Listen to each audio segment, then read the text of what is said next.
Hi everyone, welcome back to my YouTube channel.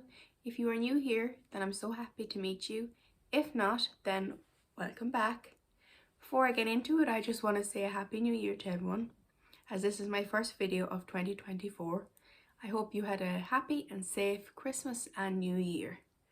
As always, if you would like to subscribe to my YouTube channel, that would be brilliant, and turn on your notifications bell and you will get notified each time I have a new upload. If you want to follow me over on Instagram, TikTok or Facebook, I will leave those details down below. I'll also leave my email address if anyone wants to get in contact. As you can tell by the title of today's video, I'm going to be talking about ableism.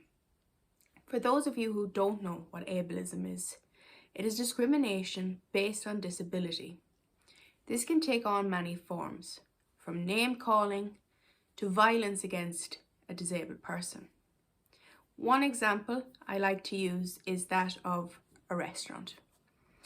Somebody goes into a restaurant with their family or friends and they're disabled. The waiter comes around to take their order, and instead of asking that individual person, they presume that they don't know what they want, so they ask their family or friends.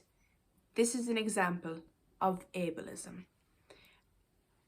Another example of ableism is if somebody says, "I'm so OCD," or if you hear people using the term falling on deaf ears. Saying something like "I'm so OCD" is downplaying and diminishing the challenges that people with OCD face. Using the term falling on deaf ears somehow implies that people who are deaf are stupid, which we all know is not the case. These are things that people might say on a daily basis and not even realise it is ableist. Another way we can see ableism is in places, buildings, where they're not accessible to disabled people. So this could be broken lifts, this could be cobblestones where a wheelchair can't get over them. This could also be inaccessible to neurodivergent people. So this could be to do with noise, to do with harsh lighting, to do with poor crowd control. These are all ways that businesses and places can be inaccessible to disabled people. I think that one example, and something I've noticed is travelling on the train and the DART, is that there are so many lifts out of service. I've travelled on the DART quite a few times, and at the top there's like a notice saying what lifts are out of service, and so many of them. So many of them. So I suppose the question is, in a way, what can businesses, what can people do to avoid being ableist?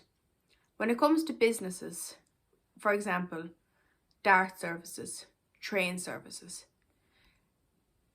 Look at lifts. It's such a simple thing, but look at the maintenance of lifts. Businesses, look at your doorways. Look at the surface outside.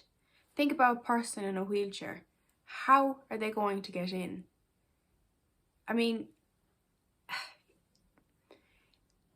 it's like people going to work. If they can't use a lift to get to the other side of the platform where they need to get a train, then how are they meant to get to work?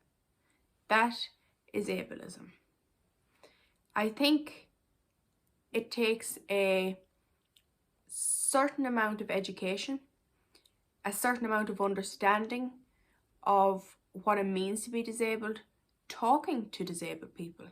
You know, if someone who owns a restaurant actually talked to disabled people and said, what could we do here in this restaurant that would make it more accessible to you? I mean, places are missing out on like so many customers. We disabled people are like everybody else. We want to go to restaurants, want to go to hotels, we want to be able to get on public transport and go where we need to go when we want to go there. I think when it comes to, let's say, personal individuals, avoiding language that is ableist. So like what I was saying about I'm so OCD, falling on deaf ears. Language that I think people genuinely don't realise they're using, and I think a lot of people don't mean any harm by it, but having a look at the language that they use, having a look at the perceptions that people have of disability, the perceptions that they have of disabled people, and what it means to be disabled. Because so many people, if it doesn't affect you, people don't want to know, people don't educate themselves, whereas that is so important. Don't assume that a disabled person doesn't know what they want. That goes back to my example of the waiter in the restaurant. Why would you assume we don't know what we want? We're just as capable of anyone else knowing what we want. So never assume that a disabled person is unable to know what they want for themselves. And don't bypass that person to ask the family member or the friend what the disabled person wants. Going back, and I go back to the transport, it should be a basic human right that people who are disabled can use transport just like anybody else can. It's something that I just, it gets on me goat. I just hate seeing all these lifts out of order, and it's like, how can so many lifts be out of order? To me, it just shows that like there's no effort being made. It's society taking a step back, looking at what they can do, whether that's on the individual basis, whether that's business, whether that's government level, whether that's perhaps transport, looking at putting yourself in that person's shoes and seeing, well, if all the lifts are broken, how am I going to get to work? If I can't get into a restaurant, I'm missing out on perhaps a place where all my friends want to go. So I think that is what people need to do as a society. Education. I always bang on about education when it comes to disability, when it comes to autism, when it comes to hidden disabilities.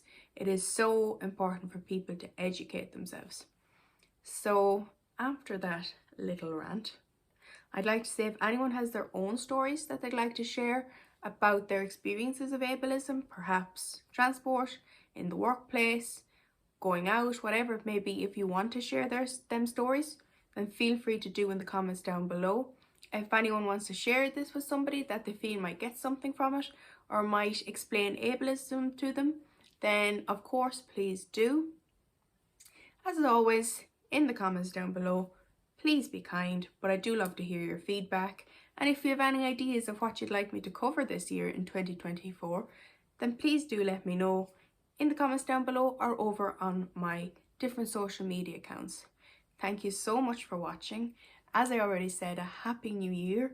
I have loads of different videos planned for the year, so I hope you enjoy them.